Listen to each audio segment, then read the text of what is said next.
1000년 전 고려 사람들은 흙과 불로 세상에서 가장 아름다운 푸른 빛을 만들어냈습니다. 하지만 그 빛은 오랫동안 잊혀졌습니다. 이제 한 장인의 손끝에서 다시 피어나고 있습니다.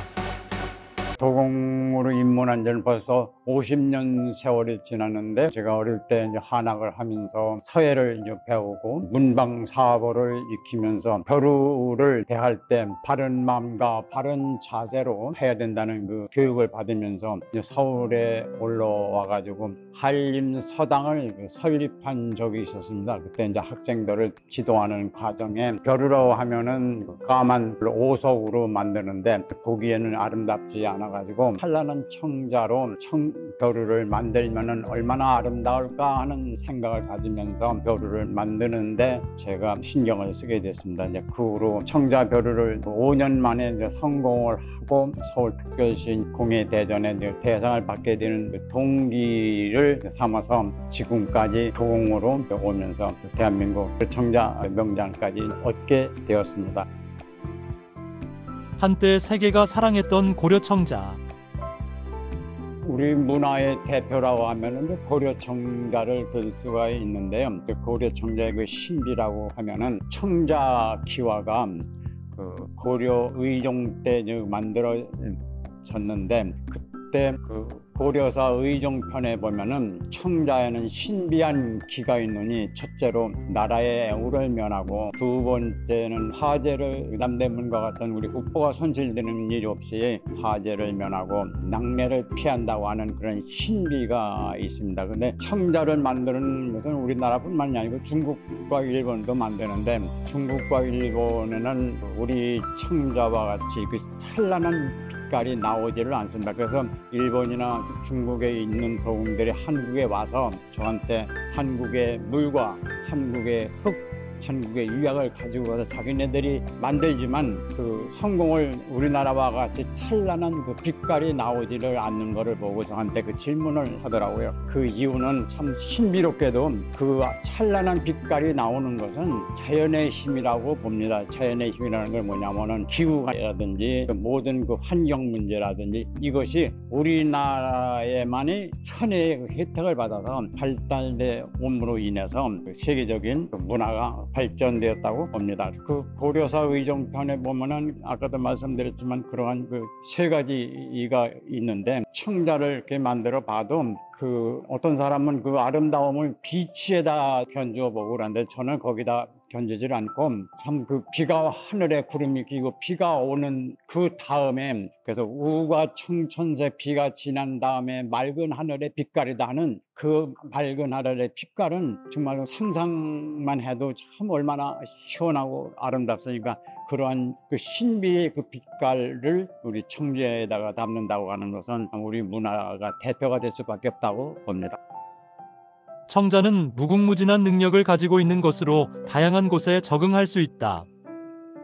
도공 생활을 50년 세월에 작품 활동을 많이 하다 보니까 이제 고려 청자 명장도 되고, 정말로 만대에 내려가는 유품을 하나 만들겠다고 하는 마음을 가지면서 무엇을 만들면 좋을까, 그 창작품이 어떤 게 좋을까 오랜 세월 생각을 하다 보니까 지성이면 감천이라고 하늘의 계시를 받아가지고 청자 성서대장경을 만들게 됐습니다. 그 성서대장경을 만들 때 처음에는 어떤 작품으로 생각했던 것이, 그것이 이제 발전돼 가지고 작품으로만 남길 것이 아니라 이 작품이 이 나라에 어떠한 큰 영향이 오는 것을 제가 생각을 해봤습니다. 찬란한 청자에다가 성서대장경을 만든다 하면은 우리나라의 유네스코 보물 중에 8만 대장경이 있듯이 세계 기독교 사회에는 역사적인 문제는 있겠습니다만은 유물이 없다는 것을 착안해 가지고 이것을 세계적인 성서대장경 기독교의 유물을 만든다 하면은 이 나라가 성지가 될 것이고, 성지가 됨으로 인해서 세계인들이 모두 한국에 모여들면은 관광 대국이 될 것이고, 더 나아가서 관광 대국이 되면은 그것이 우리나라의 경제 부흥이 오지 않겠느냐 하는 그 확신을 받고, 성서대장경만 연구 개발 시제품이 완성되기까지 38년이라는 세월이 흘렀습니다. 그래서 지금은 이 넓은 공장에 시설도 다 갖추고 금융도 갖추고 글도 그 66권을 많이 써놨고, 이것은 저 혼자만이 해야 될 일이 아니라 세계 기독교 성도들이 합심해가 하나님의 영광을 바칠 수 있는 길을 만들어야 되는데, 아직까지는 38년 동안에 홀로서 참 어려운 그 난관을 헤쳐가면서 지금까지 왔습니다. 이것이 정말 저의 시작은 제가 했습니다만은 세계 성도들이 모여서 찬란한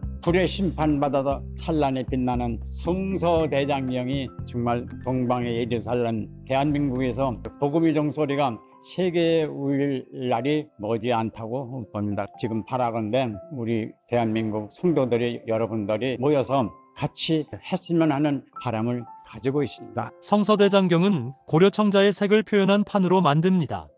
그 성서대장경을 만들려면 그 복잡한 단계가 있습니다. 첫째는 이제 마음가짐을 바르게 갖고, 그다음에 기도하고 깨끗한 몸과 마음으로 붙잡고 한자 한자 정성껏 쓰는 과정이 첫째가 될 것이고, 그것을 필름으로 만들어서 그 다음에는 동판으로 만들어서, 동판을 만든다 하면은 이제 청자 도판에다가 옮기는 과정이 있는데, 거기는 1단계, 2단계가 있고, 거기서 유약 발라서 불의 심판 받는 한 번 들어갔는데 12시간 2번을 이제 부으면은 찬란한 청자 성서대장경이 나오는데, 그 단계가 12단계를 거쳐야만이 그 아름다운 성서대장경이 탄생하게 됩니다. 성서대장경은 우리나라의 성도들이 지금 인터넷상으로 나와 있는 걸 보면 1200만 성도들이 있다고 이제 하고, 교회 수가 한 7만 5천 교회가 있다고 합니다. 근데 이 일을 어떤 목회자 한 분이, 개인 한 사람이 할 일이 아니라 합심해서 성도들이 모여서 이 일을 진행하는데, 저는 이제 준비 과정을 이제 공장비, 기계시설 모든 준비를 다 하여 나가 시대분가에 되어 있으니, 이제 성도분들이 와서 기도도 해주시고 흙도 만져주시고 심부름도 해주시고, 이렇게 하다 보면 힘을 합쳐서 머지않은 장래에 그 찬란한 기독교 문화 성서대장경이 탄생될 거라고 확신하고 있습니다.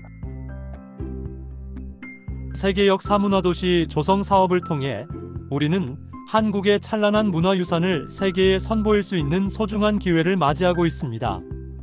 전통과 현대가 어우러진 우리의 문화는 이제 세계인의 감동이 됩니다. 성서대장경을 만들어서 우리나라가 세계의 성지 순례지가 되고, 찬란한 성서대장경으로 세계에 알려짐으로 인해서 한국으로 모든 사람들이 몰려오게 된다면은, 그것으로 뿐만이 아니라 더 발전해서 우리나라가 정말 경제 대국으로까지 갈 수만 있다고 한다면 더 바랄 나위가 없다 생각해 고안해낸 것이, 세계 역사 문화 도시를 대한민국에다가 만들면 어떻겠는가. 세계 역사 문화 도시를 만들려면 그 만드는 거리가 있어야 되는데, 그 거리라고 하는 건 뭐냐면은 어떤 문화거리가 돼가지고 볼거리가 돼야 되고, 모든 것이 다 총망라해가지고 우리나라의 그 문화를 전체를, 제가 인간문화재 협회에 내가 후속으로 있었던 그 경험이 있어서 그 인간문화재 작품을 한데 모으고, 또 세계 공용 화석이 우리나라에 20만 점이 들어오고 있습니다.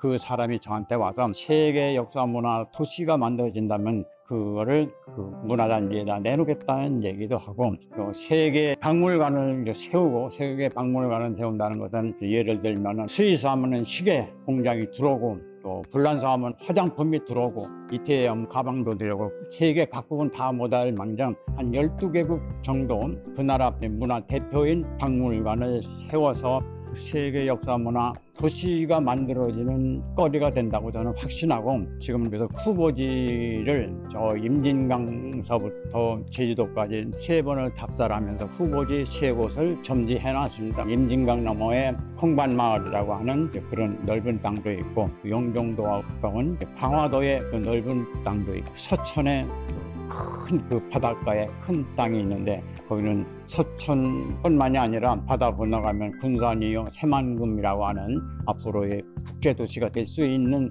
그 자리에다가 세계 여가문화 도시를 만든다 하면은 얼마나 바람직스럽까 하는 생각을 합니다. 얼마 전에 제가 그 인터넷에서 바티칸 성전의 그 세계 관광객 수를 제가 조사를 해본 결과 1년에 바티칸 성전의 관광객 수가 7,800만이라는 생각을 그걸 보고서 7,800만이 아니라 우리는 이 성서 대장경, 불교 대장경, 그 역사문화 모든 것을 총망라하고 국제도시를 무역도시도 만들고 거기에 무비자 도시를 만들다 보면은 그 세계에서 제일 아름답고 활발한 도시가 형성이 되리라고 생각하면서 우리나라는 자원 없는 국가지만 어떤 역사 문화를 통해서 이 나라 경제 부흥을 일으킨다 하면은 얼마나 바람직스러운 일인가 생각하면서 열심히 연구하고 개발 중에 있습니다.